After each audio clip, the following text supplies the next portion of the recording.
নমস্কার বন্ধুরা, ঝুম্পার রান্নাঘরে সবাইকে স্বাগত। আজ আপনাদের জন্য নিয়ে এসেছি ডিমের অসাধারণ একটি নতুনত্ব রেসিপি। এই রান্নাটি গরম ভাতের সঙ্গে জাস্ট খেতে অসাধারণ লাগে।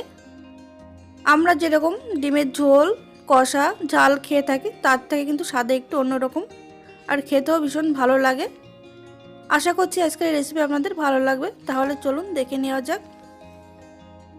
এখানে নিয়েছি আমি একটা মিডিয়াম সাইজের পেঁয়াজ কুচি, নিয়েছি কাঁচা টমেটো 2 ভাগ করে নিয়েছি, আর নিয়েছি এখানে 3টে সিদ্ধ করে খোসা ছাড়িয়ে রাখা ডিম। এবার ডিমগুলো সবার প্রথমে ভেজে নেব। কড়াইতে দিয়ে দিয়েছি 1 টেবিল চামচ সরষের তেল। তেল ভালোভাবে গরম হয়ে গেলে দিয়ে দিচ্ছি সামান্য নুন, আর দিয়ে দেবো সামান্য হলুদ। তেলের মধ্যে নুন আর হলুদ দিয়ে ডিমগুলো ভেজে নিলে ডিমের কালারটা কিন্তু খুব সুন্দর হয়, আর ভাজাটাও কিন্তু খুব ভালো হয়। এরকম নাড়াচাড়া করে উল্টে পাল্টে চারিদিকটা সমানভাবে ভেজে নেব।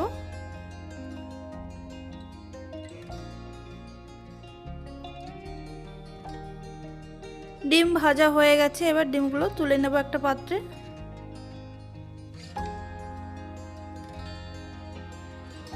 এবার ডিম ভেজে রাখা তেলের মধ্যে দিয়ে দেব টমেটোগুলো।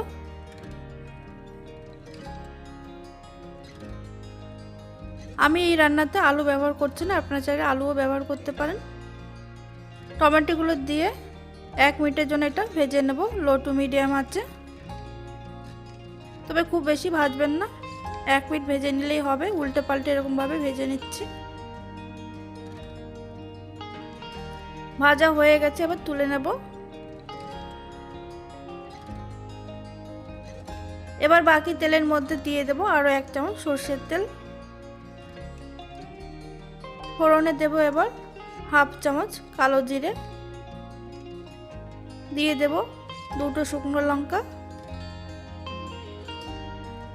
আপনারা এখানে কালো জিরের পরিবর্তে পাঁচফোড়নও ব্যবহার করতে পারেন। 10 থেকে 15 সেকেন্ড একটু নাড়াচাড়া করার পর এবার দিয়ে দিচ্ছি তেলের মধ্যে কেটে রাখা পেঁয়াজ। পেঁয়াজ দিয়ে গ্যাসের ফ্লেম মিডিয়ামে রেখে পেঁয়াজগুলো হালকা করে ভেজে নেব। এই কাঁচা টমেটোতে ডিমের এই তরকারি কিন্তু দারুণ লাগে খেতে গরম ভাতের সঙ্গে। আপনারা অবশ্যই এভাবে বাড়িতে বানিয়ে দেখবেন, ভীষণ ভালো লাগবে। পেঁয়াজ হালকা করে ভেজে নেওয়া হয়ে গেছে, এবার এর মধ্যে দিয়ে দেবো একটা মশলা। তার জন্য আমি নিয়েছি 2 চামচ কালো সর্ষে, দিয়ে দেবো একটা কাঁচা লঙ্কা, আর সামান্য জল দিয়ে মিহি করে বেটে নেব। এখানে আমি সর্ষে বেটে সেঁকে নিয়েছি। বেটে সেঁকে নেওয়া সর্ষেটা এবার পেঁয়াজের মধ্যে ঢেলে দেব।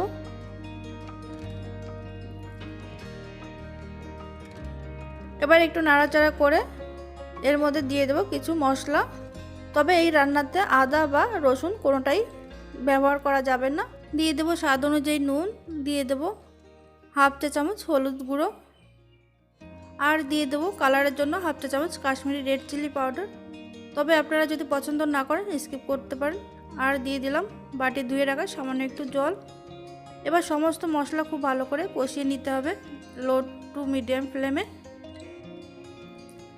মশলা কষিয়ে নেওয়ার পর দিয়ে দিলাম চেরা কাঁচা লঙ্কা 5টা। মশলা খুব ভালোভাবে কষানো হয়ে গেছে, তেলও ভেসে উঠেছে। এবারে দিয়ে দিচ্ছি ভেজে রাখা টমেটো। টমেটো দিয়ে মশলার সঙ্গে 1 মিনিটের জন্য কষিয়ে নেব। কষিয়ে নেওয়ার পর দিয়ে দিচ্ছি ভেজে রাখা ডিম।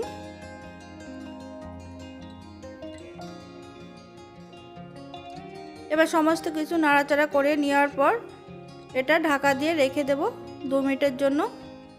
এতে করে টমেটো আর ডিমটা খুব ভালোভাবে কষানো হয়ে যাবে।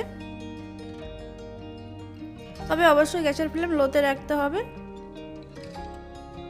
2 মিনিট পর আমি ঢাকনাটা খুলে নিচ্ছি। এবার নাড়াচাড়া করে দেওয়ার পর দিয়ে দেব পরিমাণ মতন গরম জল। এখানে এই রান্নাতে একটু গাঢ় গাঢ় বা গা মাখা মতন হয়, তাই খুব বেশি জল দেওয়ার দরকার নেই। এখানে আমি 1 কাপ জল দিয়ে দিয়েছি। এবার খুব ভালো করে মিশিয়ে নেওয়ার পর একটু নুন কম মনে হচ্ছে বলে আমি আরেকটু নুন দিয়ে দিলাম। গ্রেভি ফুটে উঠলে এবার ঢাকা দিয়ে এটা 5 মিনিটের জন্য লো টু মিডিয়াম ফ্লেমে হতে দেব। 5 মিনিট পর ঢাকনাটা খুলে নিচ্ছি।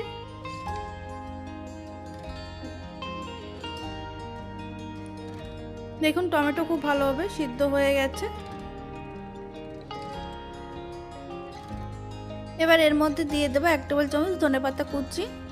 ধনেপাতা কুচি দিয়ে হালকা হাতে একটু মিশিয়ে নেওয়ার পর সবশেষে দিয়ে দেবো 1 টেবিল চামচ কাঁচা সর্ষের তেল। এতে করে স্বাদ আর ফ্লেভার দুটোই কিন্তু অসাধারণ হবে। আপনারা অবশ্যই এভাবে বাড়িতে বানিয়ে খাবেন, ভীষণ ভালো লাগে খেতে গরম ভাতের সঙ্গে। এবার মিশিয়ে নেওয়ার পর গ্যাস অফ করে দেবো আমি। গ্যাস অফ করে ঢাকা দিয়ে এটা 5 মিনিটের জন্য স্ট্যান্ডিং টাইমে রেখে দিতে হবে। তারপর এটা আপনারা গরম গরম পরিবেশন করে দেখুন। আজকের এই ভিডিওটি যদি ভালো লেগে থাকে তাহলে অবশ্যই লাইক কমেন্ট শেয়ার করতে ভুলবেন না। আর আপনারা অবশ্যই বাড়িতে বানিয়ে আমাকে জানাবেন কেমন হয়েছে। চ্যানেলে নতুন বন্ধু হয়ে থাকলে চ্যানেলটিকে সাবস্ক্রাইব করে পাশে থাকা অল বাটনটি অবশ্যই প্রেস করবেন। ভালো থাকবেন, সুস্থ থাকবেন।